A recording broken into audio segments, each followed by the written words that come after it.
guys, ipapakita ko ngayon yung homemade piso wifi na ginawa lang sa bahay. Ito ay, ayan, magana siya. Ito yung microtik niya.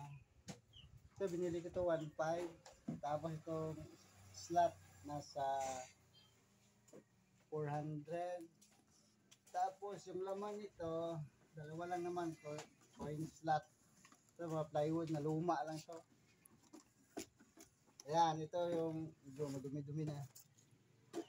Ito yung coin slot niya at ito yung controller. Yan lang yung laman ng piso wifi. So yung power supply niya, ito dito kakulik. Yan, pag tinanggal man mamamatay. Yan. So linagyan ko lang dito ng glue gun. Ginamit. Tapos ito yan, no? Hindi pa na pulido pagkagawa, basta binutasan ko lang. Hindi naman gumagana, dito mahuhulog yung coins kung mag-insert ka ng coins. So ito yung galing sa ilaw niya, connection. Dito mo lang yan i-connect. Tapos yung papunta naman sa coin slot, ito naman. Bali dalawa yan. Ito saka ito. Yan lang yung laman ng piso wifi. Bali ito 200. Ito 400. So 600 plus 1.5. So mga 2.5 to 3,000. Kasi nagtanong ako dati ay nasa kwan daw. 10,000 to 15,000. Ito gumana naman sa internet naman kami, Kalibo Cable. So, ayan. Wireless niya, wala sila connection ng microtik. Lagi pwede mo siya i-separate rin ni gaano kailangan malayo kasi baka mahina lang yung. Ito yung power supply niya. Yan, ito yung ilaw. So, pag i-connect mo yung power supply yan dito, mag-ilaw na yan.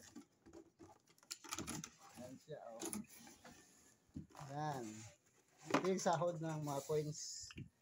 Yung pag maglagay sa ng ganyan. Kukunik mo lang dyan. Kasi saksak ko lang dito sa outlet. Yan, ilaw na yan.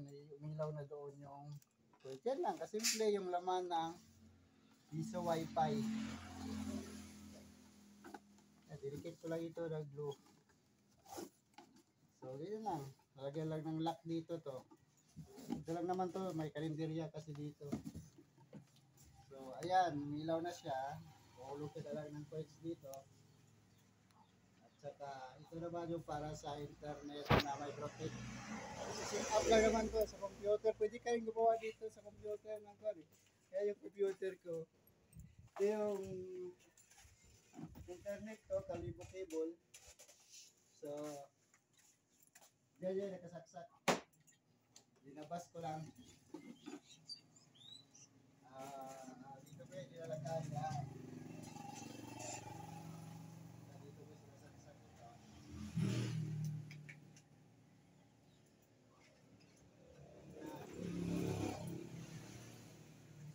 Dito naman yung galing sa internet. Kasi may internet naman.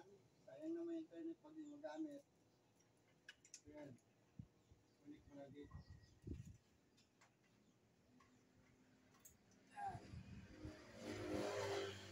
Tapos ito naman yung distributor.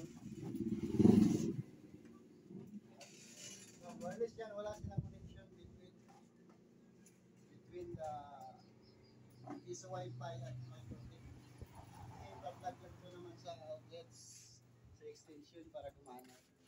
Saka yan, sasaksak lang dito. Gagana na yan. Kaya makita. Ito lang, simple.